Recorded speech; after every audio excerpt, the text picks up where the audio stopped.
In Maseches Zvachim Daf Yud Tes Amud Aleph, we learn that the mitznefet that the Cohen gadol wore didn't cover all his head. The hair was seen between the tzitz and the mitznefes, because there, the Gemara says, Meniach tefilin. That is the place to put on tefilin. But we should ask. This is what the Shoel Umeshiv asks in Kama Chelek Beis Siman Ayin Hey. How was it possible for the Kohen Gadol to wear tefillin with tzitzit at the same time? Because both of them have a mitzvah that you shouldn't be mesiach das. When you have the tefillin on your head, you shouldn't take your mind off the tefillin, and when you have the tzitz on your head, you can't take your mind off the tzitz. So that is what the Shoel Umeshiv wants to know. In Yuma Daf Ches Daf Yud Beis in Menachot Lamed Vav, we learn that there's a kal vachomer from tzitz to know that you can't take your mind off tefillin. Says the Gemara, in the tzitz there's only one name of Hashem, and you can't take your mind off it when you wear it. How much more so tefillin? They have 21 times mentioned the name of Hashem. You can't take your mind off the tefillin. So if that's the case, how can the Kohen Gadol have in mind both things, tefillin and tzitz, at the same time? It's impossible. So asks the Shoel Umeshiv, how was it possible for him to wear the tefillin? And the Shoel Umeshiv asks again from Maseches Para.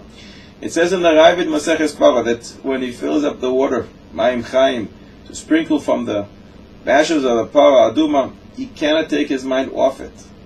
If you fill it up for two people, that's also no good, because you can't have double kavanah at the same time. And if that's the case, says the Shoel Umeshiv, in fact the Kohen Gadol did not wear his tefillin. This was the place for the tefillin. That is what the Gemara says. It didn't cover his whole head, because that's the place where tefillin can be placed, but not that he actually wore tefillin at the time that he had his tzitz on. But in Shut Toiras Chesed Siman Mem Gimel, he writes that according to Rabbeinu Yonah, all that is not allowed to do when you have it tefillin on is to have schok and kalus rosh, lightheadedness, to joke around when you have the tefillin. That's the case.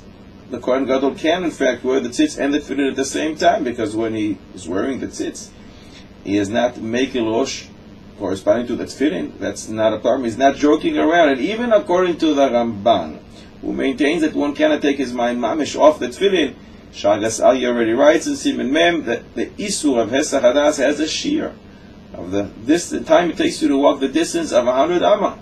If that's the case, it must be so. Because otherwise, how would one ever be allowed to daven with tefillin, or to learn Torah with tefillin, because you're taking your mind off tefillin? And therefore it must be that the Kohen Gadol was allowed, according to Toiras Chesed, to wear the tefillin while he has his tzitz on.